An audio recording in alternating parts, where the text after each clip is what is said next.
Kaya pag yan ginalaw nila ang Pangulong Duterte, magiging mitsa ng isang malaking revolusyon na hindi pa nakikita ninyo sa history ng buong mundo. Baka yan ang mangyayari kapag ipinilit na mga buwaka ng inang mga bangag na ito. Nagsanib puwersa na ang mga hinayupak para lalong pahirapan ang buhay ninyo.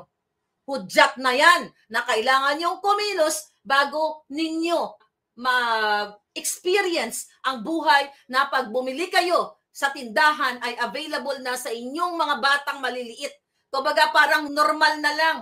O bumili ka nga ng shab-shab doon, no? Para magising yung kapatid mo. Diba sabi ni Marbil, no? Para ma-extend kasi yung kapatid mo, puyat yan eh. Puyat sa trabaho. Ganun. O, bigyan mo na pumunta ka doon sa tindahan ni Aling Nena, ibili mo ng shab-shab para magising. Kasi hindi naman addict yung kapatid mo eh. Kailangan lang naman ma-extend yung hours na dilat ang mata niya para makapagtrabaho siya sa call center o makapag-operate siya ng karinder niya or something. Yan ang gusto niyo mangyari?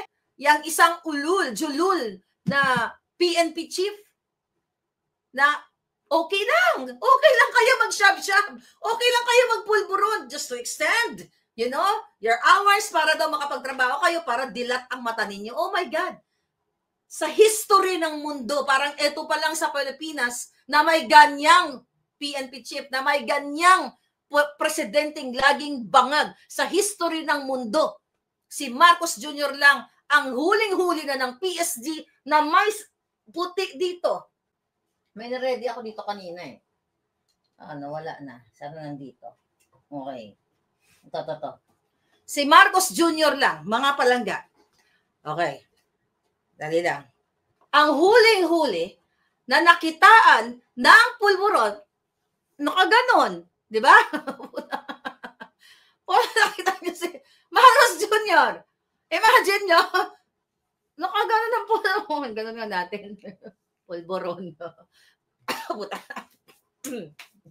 Si Marcos Jr., imagine nyo, mga kababayan, may pulburon na putang ina during the araw ng kagitingan, di ba? Binigyan ng PSG, presidente nyo pa rin, dagdagan natin yung pulburon. Ano sabi? Yan, makasingot na lang ako ng pulburon. Sir, ganun, panyo na ganyan. Binigyan niya ng panyo. Only in the Philippines, mga palangga.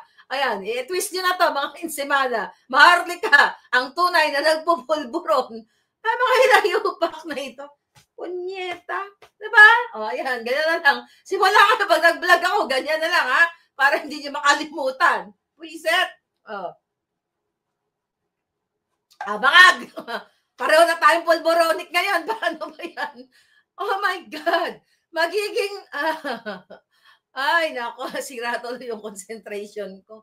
Punyeta, ay nako, di ba? Ito yung itsura ni Bangag. Ayan, pulboronic na yan si Marlica. So habang si Bangag Jr. sa Malacanang ay nagpupulboron, hayop talaga. Tapos kayo mga pulis, aabutan nyo lang ng, ikaw PSG, aabutan mo lang ng panyo. Diba? Para punasan yung pulburon sa mukha niya. Kaya ganyan. Kaya Pangulong Duterte ang magiging mitsa. Again, Duterte is the bringer of change and hope of the Philippines. Or the Dutertes are the bringer of change and hope sa ating bayan. Kaya yung si Trillanes na yan, na yung itlog, ikaw Trillanes, ngalinti ka, ang itlog mo namin talaga, namin ipamual kay Lisa. Imagine mo si Lisa gamual sa buto ni Trillanes. Ew. Oh my God. Palangga, nakakarimarim.